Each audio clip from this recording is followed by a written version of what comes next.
Fractions లో చాలా important model, like 1 by sum complex fraction ఇస్తాడు, ఏ బి సిడి 4 వేరియబుల్స్ తెలవు, సమ్ అడుగుతాడు, a plus B plus C plus D equal 30/43 అంట. ఏంద్రబాబు ఈ క్వశ్చన్ అందరూ వదిలేస్తారు, బట్ చాలా ఈజీ క్వశ్చన్, 20 seconds సాల్వ్ చేయొచ్చు. బట్ అందరూ నాలెడ్జ్ ఉన్న ఎట్లా చేస్తారంటే దీన్ని ఉల్టా చేసుకుంటారు, దీన్ని ఉల్టా చేస్తారు, దీన్ని ఉల్టా చేస్తారు. బై 1 అంటే సేమ్ వాల్యూస్ కదా, 43/30 అవుతుంది. దీన్ని 1 + 13/30 రాసుకోవచ్చు. అప్పుడు a ప్లస్ సంథింగ్ కదా, a 1 అవుతుంది. అట్లా బీసీడీ ఫైన్ చేస్తారు, 4 నిమిషాలు అవుతుంది. అట్లా చేయకండి, 20 seconds ఆన్సర్ వస్తుంది. ఏం చేయాలంటే 30 43 చేయమన్నా, లైక్ డివైడ్ చేయండి, రిమైండర్ 0 వచ్చేంత డివైడ్ చేయండి.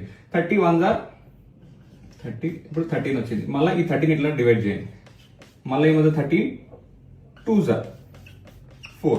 మళ్ళీ ఏమవుతుంది, 13 ఇక్కడ వేసుకోండి. ఇప్పుడు ఏంది 3s are ఏమవుతుంది 12s are. మళ్ళీ ఈ 4 ని డివైడ్ చేయండి, ఏమవుతుంది 4 4s are 0. ఇప్పుడు ఏంది రిమైండర్ 0 వచ్చింది, ఆపేసేయండి. ఇప్పుడు చూడండి a 1 అవుతుంది, 2b = 2 అవుతుంది, 3c = 3 అవుతుంది, d = 4 అవుతుంది. అంటే ఏమవుతుంది, 2b = 2 అంటే d 1 అవుతుంది, 3c = 3 అంటే 3 1 అవుతుంది. సో 4 లైక్ d 4 అయింది. మనకి ఏం కావాలి, a plus B plus C plus D అంటే 1 + 1 + 1 ప్లస్ d ఎంత 4 ఎంత 7 ఆన్సర్. సో ఇట్లాంటి మోడల్ ఏ క్వశ్చన్ వచ్చినా 2 seconds ఆన్సర్ పెట్టొచ్చు. సో ఒక 2-3 టైమ్స్ చూడండి.